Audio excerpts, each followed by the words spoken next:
வணக்கம். நீலமலை தொலைக்காட்சி நகர்வள பகுதி. நகர்வள பகுதிக்காக நாம் வந்திருக்கக்கூடிய இடம் கேரளா மாநிலம் வயநாடு என்று சொல்லப்படுகின்ற கல்பட்டா பகுதியிலே வந்திருக்கிறோம். இந்த கல்பட்டாவை சுற்றி இருக்கின்ற பல்வேறு இடங்களுக்கு சென்று இன்றைக்கு நாம் இந்த நகர்வள பகுதியை ஒரு சிறப்பு பார்வையாக பார்க்கவிருக்கிறோம். இதில் முதலாவதாக மானந்தவாடி என்ற பகுதியிலே இருந்து நாம் தொடங்குகிறோம். காரணம், மானந்தவாடி என்ற பகுதியில் தமிழின மக்கள் அதிகமாக இந்த கேரளா பகுதியிலே தேயிலை தோட்டங்களிலே பணிபுரியக்கூடிய தமிழர்கள், தாய்மார்கள், தமிழ் குடும்பங்கள் அதிக அளவு இங்கே வாழ்ந்து வருகிறார்கள். அவர்களிலே இருந்து இன்றைக்கு நாம் தொடங்கலாம் என்று இந்த நகர்வள பகுதியை இன்றைக்கு வயநாடு பகுதிக்கு வந்திருக்கிறோம். ஏன் இந்த வயநாடு பகுதிக்கு நாம் வந்திருக்கிறோம்? இந்த வயநாடு இந்த இந்தியா திருநாட்டிலே இன்றைக்கு பேசப்படும், சொல்லப்படும், பார்வையில் இன்றைக்கு ஓடிக்கொண்டிருக்கும் ஒரு இடமாக இந்த வயநாடு பகுதி இருந்து கொண்டிருக்கிறது. காரணம், உலக தலைவர்களிலே ஒருவராக உயரப்போகின்ற இளம் வயதில் பாரத நாட்டை ஆளுகின்ற ஒரு தகுதியை பெற்றிருக்கிறார் என்று பல பத்திரிகைகளும் பல ஊடகங்களும் சொல்லக்கூடிய ஒருவராக இன்றைக்கு பண்டிட் ஜவஹர்லால் நேரு அவர்களுடைய பேரனும் அன்னை இந்திரா காந்தி அவர்களுடைய பேரனும் ராஜீவ் காந்தி என்றெடுத்த ஒரு செல்வ புதனூருமாக இருக்கின்ற ராகுல் காந்தி அவர்கள். ராகுல் காந்தி அவர்கள் இந்த வயநாடு பகுதியிலே 2019 ஆண்டு இந்த பகுதியிலே நாடாளுமன்ற தேர்தலுக்காக வேட்பாளராக நின்று அமோகமான வெற்றியை பெற்று மக்கள் மத்தியிலே செல்வாக்கை ஈன்றெடுத்தார். அப்படிப்பட்ட ஒரு இடமாக இந்த மீனங்காடி பகுதியிலே இருந்து தொடங்கவிருக்கிறோம். இப்போது இந்த மீனங்காடி தேயிலை தோட்ட தொழிலாளர்கள் மத்தியிலே காங்கிரஸ் பேரியக்கத்தைச் சேர்ந்தவர்கள் வாக்கினை சேகரித்துக் கொண்டிருக்கிறார்கள். அதற்காக இந்த பகுதியிலே வந்திருக்கிறோம். 2024 நாடாளுமன்ற தேர்தல் முதல் கட்டம் தமிழ்நாடு உட்பட பல மாநிலங்களில் 102 இடங்களுக்கு தேர்தல் முடிந்தது. கடந்த 19ஆம் தேதி வெள்ளிக்கிழமை அன்று தேர்தல் முடிந்தது. அதை போல வருகின்ற 26ஆம் தேதி வெள்ளிக்கிழமை அன்று தேர்தல் நடைபெறவிருக்கிறது.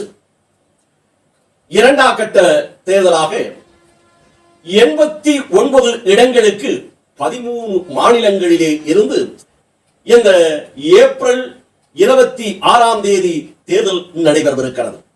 கேரளா மாநிலத்திற்கு உட்பட்ட இந்த வயநாடு பகுதி, இந்த வயநாடு பகுதியிலும் வருகின்ற 26ஆம் தேதி நாடாளுமன்ற தேர்தல் நடைபெறவிருக்கிறது. இந்த வயநாடு பகுதியை இன்றைக்கு இந்தியா திருநாடு மட்டுமல்ல, உலக நாடுகளை உற்று கவனிக்கிறது. உலக நாடுகளை ஆவலோடு எதிர்பார்த்துக் கொண்டிருக்கிறது.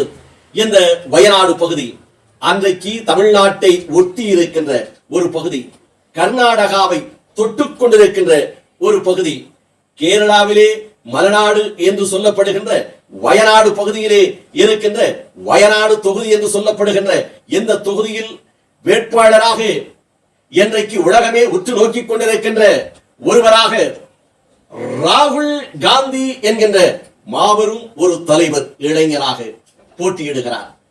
அவருடைய வெற்றிக்குத்தான் இன்றைக்கு எல்லோரும் உழைத்துக் கொண்டிருக்கிறார்கள்.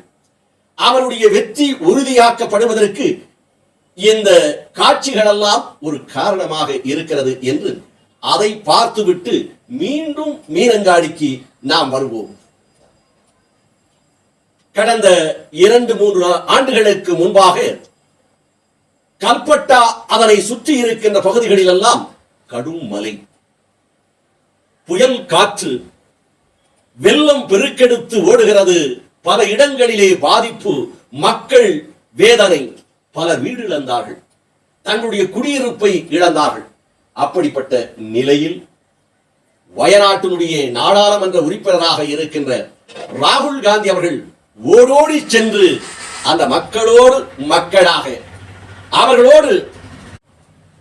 அவர்களோடு இணைந்து பாதிக்கப்பட்டவர்களுக்கு ஆறுதல் சொல்லி அவர்கள் குடும்பத்தில் ஒரு உறுப்பினராக தானும் அவர்கள் குடும்பத்தில் ஒருவராக நினைத்து எண்ணி அவர்களுக்காக பல்வேறு சலுகைகளை செய்தது மட்டுமல்லாமல் வீடு இழந்த மக்களுக்கு வீட்டுமனை வழங்குகிறார்.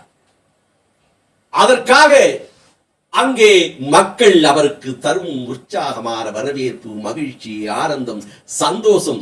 இதிலும் பெண்கள் ராகுல் காந்தியினுடைய அந்த கருணை உள்ளம், அந்த கருணையோடு சிரித்த முகம், சிந்தனையை தூண்டும் அறிவாற்றல் கொண்ட ஒரு அற்புதமான தலைவர் ராகுல் காந்தி என்று அவரை சுற்றி பெண்கள், இளைஞர்கள், முதியவர்கள் என்று அவர் மீது அன்பு செலுத்தும் காட்சி.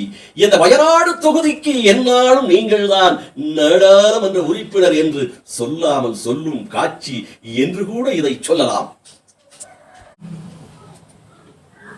அது மட்டும் அல்லாமல் வயநாடு பகுதியிலே சட்ட மாமேதை டாக்டர் அம்பேத்கர் அவர்கள் நினைவு புற்று மையத்தை ராகுல் காந்தி தன்னுடைய பொற்கரத்தால் திறந்து வைக்கிறார்.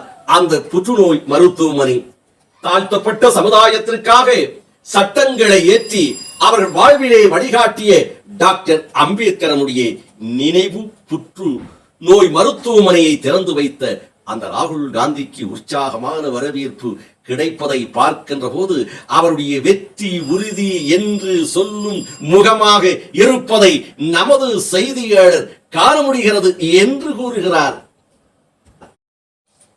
இது மட்டும் தானா? இல்லை, இன்னும் பிரம்மாண்டம், இன்னும் பிரச்சாரம் உச்சக்கட்டத்தை அடைந்து கொண்டிருக்கிறது. இன்றைய நாளில் இந்த ஏப்ரல் 24ஆம் நாள் கடைசி பிரச்சாரமாக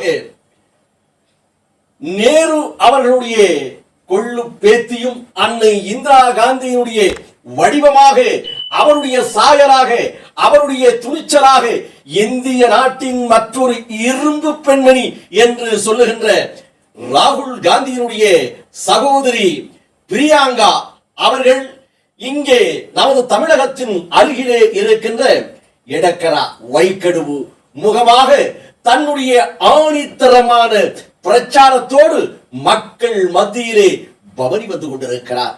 இவருடைய உரையை கேட்டு, இவருடைய பிரச்சாரத்தை கேட்டுமா ராகுல் காந்தியினுடைய வெற்றியின் சந்தேகம் என்று சொல்லுகின்ற அளவிற்கு அவருடைய உறுதியான இறுதியான உரையாக இருக்கிறது. Christian, Sikh, Buddhist, Jain, we are all one. Whichever caste we belong to, whichever tribe we belong to, we are all Indian first, and we will not let anybody destroy our country.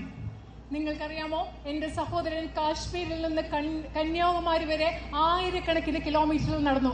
അദ്ദേഹത്തിന് അതിഭയങ്കരമായ മുട്ടുവേദനയായിരുന്നു. ഈ നടക്കുന്നതിൻ്റെ ഇടയിൽ പല ദിവസം ഒരു പ്രാവശ്യം അദ്ദേഹം എന്നെ വിളിച്ചിട്ട് പറയും, എൻ്റെ മുട്ട് അതിഭയങ്കരമായിട്ട് വേദനിക്കുന്നുണ്ട്, എനിക്കറിയില്ല ഞാൻ എങ്ങനെ നാളെ നടക്കും, മുൻപോട്ട് നടക്കും. പക്ഷേ അദ്ദേഹം അത് തുടർന്നു. ഞാൻ നിങ്ങളോട് പറയുന്നു, നിങ്ങളുടെ സ്നേഹം, നിങ്ങളുടെ പിന്തുണയാണ് അദ്ദേഹത്തെ ഈ രാജ്യത്ത് മുഴുവൻ നടന്ന അദ്ദേഹം ജനങ്ങളോട് പറയായിരുന്നു, ഹിന്ദു ആവട്ടെ, ക്രിസ്ത്യാനി ആവട്ടെ, മുസൽമാൻ ആവട്ടെ, ജെയിൻ ആവട്ടെ, ബുദ്ധിസ്റ്റ് ആവട്ടെ, ഏത് മതമാവട്ടെ, ഏത് ജാതി ആവട്ടെ, നമ്മൾ എല്ലാവരും ഒറ്റയ്ക്കാണ്, ഒരുമിച്ച് നിൽക്കും, നമ്മളെ വിഭജിക്കാനാവില്ല എന്ന് അദ്ദേഹം ഈ രാജ്യത്തോട് പറയുകയായിരുന്നു.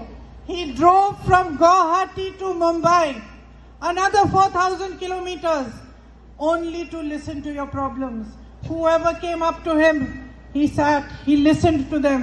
He understood what is it that is the greatest problem, the biggest issues that you are facing.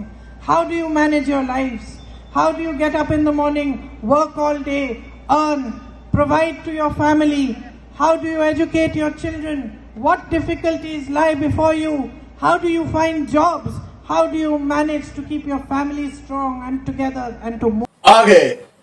ராகுல் காந்தியினுடைய வெற்றி நிச்சயம் என்பதை எடுத்துச் சொல்லும் முகமாக கேரளா மாநிலம் வயநாடு பகுதியிலே இன்றைக்கு முழக்கங்கள் முழங்கிக் கொண்டிருக்கிறது. இப்பொழுது நாம் இந்த தேயிலை தோட்டத்திலே மானந்தவாடியில் இருந்து ஏன் இங்கே தொடங்கினோம் என்று சொன்னால், இந்த மானந்தவாடி தேயிலை தோட்டங்கள் நிறைந்த பகுதி. பார்க்கின்ற இடமெல்லாம் பசுமையாக தேயிலை தோட்டங்கள் கண்ணுக்கு எட்டியவரை தெரியும். இந்த தேயிலை தோட்டத்தில் பணிபுரிகின்ற தொழிலாளர்கள் யார் என்று பார்த்தால், தமிழ்நாட்டிலே இருந்து வந்து இங்கே தங்கி பணி செய்யக்கூடியவர்கள் அதிகமாக இருக்கிறார்கள். ஆகவே இந்த தமிழர்களை சொல்லித்தான் நாம் இந்த இடத்திற்கு வந்தோம்.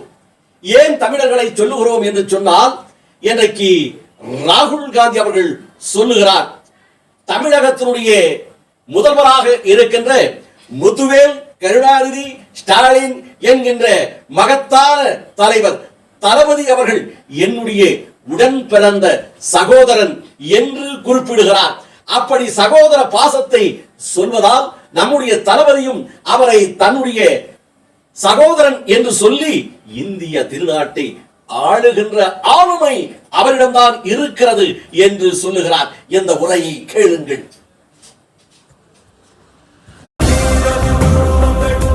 My brother Stalin, elder brother Stalin.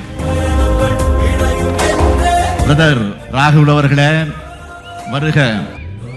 புதிய இந்தியாவுக்கு விடியல் தருக.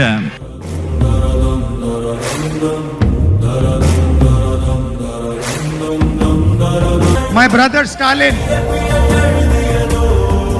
elder brother Stalin. இது ராகுல் காந்தி அவர்களுடைய வெற்றி உறுதி செய்யப்பட்டது ஒன்றாக வயநாடு சொல்லுகிறது என்பதைத்தான் நாம் இந்த காட்சிகள் எல்லாம் இங்கே வந்து பார்த்து கேட்டபோது தெரிந்து கொண்டோம். இங்கே தமிழர்கள் ஏராளமாக வாழுகிறார்கள்.